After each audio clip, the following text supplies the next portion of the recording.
శ్రీ మహాగణాధిపతయే నమః. ఈరోజు మనం 2025 సంవత్సరం ఫిబ్రవరి నెల మాస ఫలాల్లో భాగంగా మీనరాశి వారికి ఎలా ఉంటుంది అనేటువంటి అంశం గురించి తెలుసుకోవడానికి ప్రయత్నం చేద్దాం. మీనరాశి అంటే పూర్వభద్ర నక్షత్రం 4వ పాదం, ఉత్తరభద్ర నక్షత్రం 1, 2, 3, 4 పాదాలు, రేవతి నక్షత్రం 1, 2, 3, 4 నక్షత్ర పాదాల్లో జన్మించిన వాళ్ళందరినీ కూడా మనం మీనరాశి జాతకుల కింద పరిగణిస్తాం. ఈ మాసం గ్రహగతులను కనుక పరిశీలించినట్లయితే మీనంలో శుక్ర రాహువులు, వృషభంలో గురుడు, మిథునంలో కుజుడు, కన్యలో కేతువు, మకరంలో రవి బుధులు, వ్యయస్థానాల్లో కుంభంలో శని సంచరించడం అనేటువంటిది ప్రధానమైనటువంటి ఫలితాలను నిర్దేశిస్తోంది. ఈ గ్రహగతులను కనుక పరిశీలించినట్లయితే మీనరాశి వాళ్ళకి ఏలినాటి శని పీరియడ్ ప్రారంభమైనప్పటికీ కూడా మంచి ఫలితాలే గోచరిస్తున్నాయి. ఇక్కడ ఏలినాటి శని పీరియడ్ పూర్తిగా వీళ్ళ మీద ఎఫెక్ట్ చూపించే పరిస్థితులు ఇంకా రాలేదు. వీళ్ళకి మంచి శుభ ఫలితాలే ఉన్నాయి. అది కూడా ఎటువంటి అంశాల్లో శుభ ఫలితాలు గోచరిస్తున్నాయంటే ఫస్ట్ ఆర్థికపరమైన అంశాల్లో మంచి శుభ ఫలితాలు సూచిస్తున్నాయి. మీరు చేసే వృత్తి ఏదైనా, ఉద్యోగం ఏదైనా ఆర్థిక రాబడి ఇబ్బడి ముబ్బడిగా ఉంటుంది. కాకపోతే ఒక చిన్న విషయం ఉంది ఇక్కడ. ఆర్థికపరమైన అంశాల గురించి తెలియచేసేటప్పుడు ఈ మాసం ఈ మీనరాశి వారికి వ్యయస్థానంలో ఉన్నటువంటి శని సంచార రీత్యా దుర్వ్యయం జరుగుతుంది.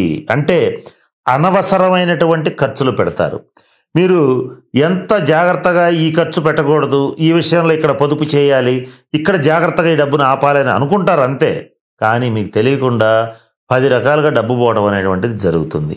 మరి దీని నుంచి తప్పించుకోవాలంటే మీనరాశి వాళ్ళు ఏం చేయాలంటే ముఖ్యంగా ఒక చిన్న పని చేస్తే సరిపోతుంది. వచ్చినటువంటి డబ్బుని ప్రతి నెల వ్యాపార రీత్యా కానీ ఉద్యోగ రీత్యా కానీ వచ్చినటువంటి ధనం ఏదైతే ఉంటుందో దాన్ని మీరు ఎంతో కొంత ఈ గోల్డ్ రూపంలో కానీ సేవింగ్స్ రూపంలో కానీ సరైనటువంటి సక్రమమైనటువంటి పెట్టుబడి మార్గాల్లో పెట్టుబడి పెట్టి వదిలేసేయండి. అది లేదని అనుకోండి, అప్పుడు మాత్రం మీ దగ్గర డబ్బు నిలబడుతుంది. లేకపోతే ఈ మాసం మీ దగ్గర డబ్బు నిలబడే అవకాశమే లేదు. పూర్తిగా డబ్బు ఎంత విపరీతంగా వస్తుందో అది దాన్ని మించి కూడా ఖర్చు పెట్టగలిగిన పరిస్థితులు మీకు ఉంటాయి. కాబట్టి దానికి తగ్గ కారణాలు మీరు చెప్తూనే ఉంటారు, ఉపయోగమే ఉండదు. ఈ ఒక్క విషయంలో మీనరాశి వాళ్ళు జాగ్రత్తగా ఉండాలి. ఇకపోతే ఎవరైతే మీనరాశి వారు వివాహ ప్రయత్నాలు చేస్తుంటారో వాళ్ళకి వివాహ యోగ్యమైన కాలం అని చెప్పొచ్చు. మంచి సంబంధాలు వస్తాయి. ప్రథమార్థంలో కంటే కూడా ద్వితీయార్థంలో మరిన్ని మంచి గొప్ప సంబంధాలు వచ్చే అవకాశం కూడా ఉంది. సంతాన పురోభివృద్ధి చూసి చాలా సంతోషపడతారు. సంతానం మీకు మంచి పేరు ప్రతిష్టలు తీసుకొస్తారు. సంతానం దేశ విదేశాల్లో వాళ్ళ యొక్క ప్రతిభని చూపించగలుగుతారు. తద్వారా మీరు మంచి సంతోషాన్ని పొందగలుగుతారు. సంతానానికి వివాహ ప్రయత్నాలు చేసేటట్లయితే అవి కూడా సక్సెస్ అవుతాయి. అటువంటి సంతాన పరంగా ఏ రకమైన చిక్కులు లేవు. మంచి ఫలితాలు అయితే ఈ మాసం గోచరిస్తున్నాయి. ఇక ఈ మాసం స్థిర వసతి అంటే స్థిర ఆస్తులు కొనుగోలు చేయటం, అలాగే కొత్తగా ఇళ్ళు కానీ ప్లాట్లు కానీ కొనుగోలు చేయాల్సిన పరిస్థితులు వస్తాయి. చక్కగా కొనుగోలు చేయండి. ఈ సమయంలో మీకు బ్యాంకులు కూడా సకాలంలో రుణాలు ఇస్తాయి. ఆ ఇచ్చినటువంటి రుణాలను ఉపయోగించుకుని స్థిరాస్తుల్ని అభివృద్ధి చేసుకోగలుగుతారు. ఇక ఈ మాసం మీన రాశి వాళ్ళు ఎటువంటి పరిస్థితుల్లోనూ చరాస్తులు కొనుగోలు చేయవద్దు. అంటే బండ్లు, కార్లు ఇవి మాత్రం కొనుగోలు చేయొద్దు. ఇవి కొనుగోలు చేయటం ఈ మాసం అంత అనుకూలమైనటువంటి మాసం కాదు. వీలైనంతవరకు 2-3 నెలలు ఆగటం మంచిది. ఇప్పుడు కొనుగోలు చేయడం అనేటువంటిది అంతగా రికమెండ్ చేయదగ్గ పరిస్థితి మీనరాశి వాళ్ళకి లేదు. వీలైనంత వరకు వద్దు. అలాగే మీనరాశి విద్యార్థులైతే విద్యాయోగం బాగుంది. మంచి విద్యని అభ్యసించగలుగుతారు. మీకు మంచి మార్కులు కూడా వస్తాయి. కాబట్టి ఆలోచించుకోవాల్సిన అవసరం లేదు. కానీ మీనరాశి యువతరం ఎవరైతే ఉంటారో వాళ్ళు కొంచెం ఓవర్గా బైక్ డ్రైవ్ చేయటం, ఓవర్ స్పీడ్ వెళ్ళటం ఇలాంటివి చేయవద్దు. కొంత ఇబ్బందికరమైన పరిణామాలు చోటు చేసుకుంటాయి.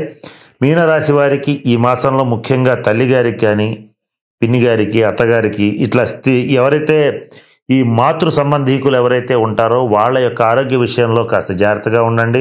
అలాగే పెద్దవాళ్ళ ఆరోగ్య విషయంలో కూడా కొంచెం జాగ్రత్తగా ఉండటం అనేటువంటిది ముఖ్యంగా చెప్పదగిన సూచన. వాళ్ళకి ఆరోగ్య భంగం సూచిస్తోంది. అంటే తల్లిదండ్రులకు కానీ అత్తమామలకు కానీ ఎవరికైనా సరే వీళ్ళలో కొంతమంది సిక్ అయ్యే పరిస్థితుంది. బాగా సిక్ అవ్వడం అంటే సహజంగా జలుబు దగ్గు కాదు, బలంగా సిక్ అయ్యేటువంటి పరిస్థితులు గోచరిస్తున్నాయి. ఇటువంటి వేదన వచ్చినప్పుడు తగిన శాంతి పరిహార క్రియల్ని జరిపించుకోండి. ఇది మాత్రం మీనరాశి వాళ్ళకి కొంత బాధ పెట్టేటువంటి అంశం. ఇక వైవాహిక జీవితంలో మంచి సంతోషాన్ని పొందగలుగుతారు. జీవిత భాగస్వామితో చక్కటి అన్యోన్యతని పొందగలుగుతారు. మంచి అన్యోన్యంగా ఏ నిర్ణయం తీసుకున్నా సరే జీవిత భాగస్వామితో చర్చించి తర్వాతే నిర్ణయం తీసుకుంటారు.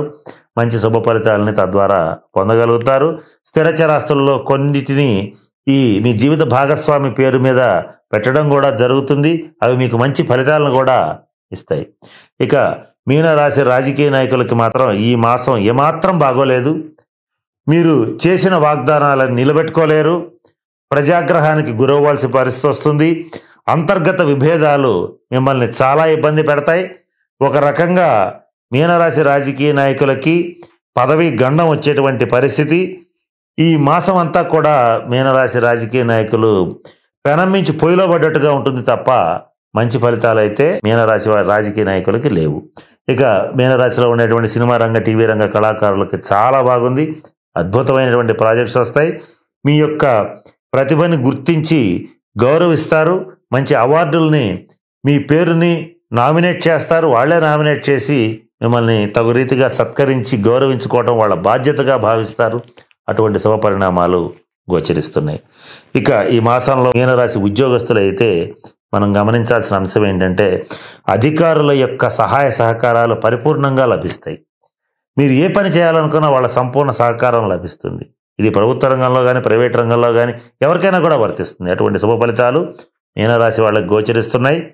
ఇక వివాహ సంబంధమైన విషయాలకు వచ్చేటట్లయితే వివాహ సంబంధమైన విషయాల్లో మీనరాశి వాళ్ళకి ఇంకొంతకాలం ఎదురు చూడవలసిన పరిస్థితి ఉంది. మంచి సంబంధాలు రావాలంటే కొంతకాలం ఎదురు చూడాలి.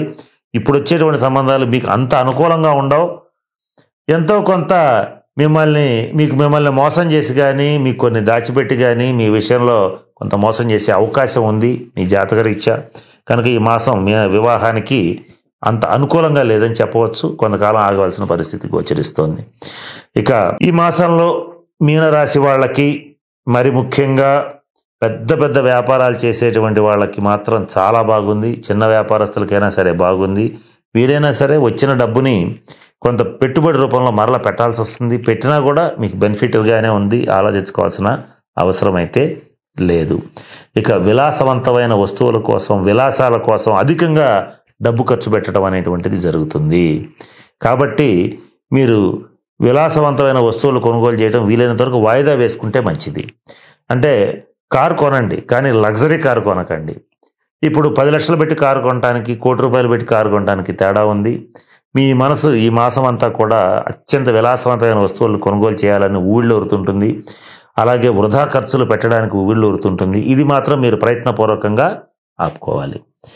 ఇక మీనరాశి వాళ్ళకి మరింత శుభ ఫలితాలు రావాలంటే కుజుడికి సంబంధించి, రాహుకేతువులకి సంబంధించి, శనికి సంబంధించినటువంటి శాంతి పరిహార క్రియలు జరిపించుకోవాలి. అలాగే ఈ శనికి సంబంధించి ప్రతి శనివారం నాడు ఆంజనేయ స్వామి వారికి సింధూరంతో, తమలపాకులతో పూజ చేయించడం అనేటువంటిది చెయ్యాలి. అలాగే శనివారం చేస్తే శనిగ్రహ శాంతి, ఇదే పని మంగళవారం నాడు చేస్తే కుజగ్రహ శాంతి జరుగుతుంది. కనుక మీరు ఒక ఆంజనేయ స్వామి మీ దగ్గరలో ఉన్నటువంటి కుదిరితే దక్షిణాభిముఖ ఆంజనేయ స్వామి దేవాలయానికి వెళ్ళి ఈ తమలపాకులతో, సింధూరంతో ప్రతి మంగళవారం, శనివారం అర్చన జరిపించినట్లయితే ప్రధాన గ్రహాలైనటువంటి శని, కుజులు తప్పకుండా శాంతిస్తారు. వీళ్ళు శాంతిస్తే ఏం జరుగుతుంది ఈ మాసం అంటే మీకు రుణాలు తీరిపోతాయి. రుణాలు చేయాల్సిన అవసరం రాదు. అలాగే అనవసరమైన ఖర్చులు ఆగిపోతాయి. ఆరోగ్యం బాగుంటుంది. అంటే ఈ మాసం కొంత అనారోగ్య సమస్యలు కూడా ఉన్నాయి. ఈ షుగర్ వంటివి పెరుగుతాయి. స్కిన్ ఎలర్జీస్ ఇబ్బంది పెడతాయి. అలాగే రెస్పిరేటరీ సమస్యలు, చెవి, ముక్కు, గొంతు సమస్యలు, ముఖ్యంగా గొంతు వ్యాధులు, ఇవన్నీ కూడా కాస్త ఇబ్బంది పెడుతూ ఉంటాయి. వీటి నుంచి సునాయాసంగా బయటపడగలుగుతారు. కనుక ఈ మంగళవారం నాడు, శనివారం నాడు ఆంజనేయ స్వామికి పూజ చేయించండి. అలాగే ప్రతినిత్యం హనుమాన్ చాలీసా పారాయణ చేయండి. ఇది చేస్తే మీకు అన్ని రకాల ఇబ్బందులు తొలగిపోతాయి. ఇక రాహుకేతువులకి సంబంధించి జన్మరాహువు, సప్తమ కేతువు వీటి యొక్క ప్రభావ రీత్యా మీకు అంతా చేసినా కూడా, ఎన్ని రకాల ప్రయత్నాలు చేసినా, ఎన్ని విజయాలు సాధించినా ఎక్కడో మీరు తొందరగా అలసిపోతున్నట్టుగా అనిపిస్తుంటుంది. అలాగే తీవ్రమైనటువంటి అలసట, ఏమీ చేయలేని నిస్సహాయత, ఆలోచించలేనటువంటి పరిస్థితి, అలాగే కొంత భయాందోళనతో కూడినటువంటి వాతావరణం కూడా మీకు ఏర్పడుతుంది. వీటి నుంచి తప్పించుకోవడానికి మీరు శుక్రవారం నాడు రాహుకాలంలో కనకదుర్గ అమ్మవారిని దర్శించండి. ఇది ఎప్పుడైనా ఒకసారి చేస్తే సరిపోతుంది.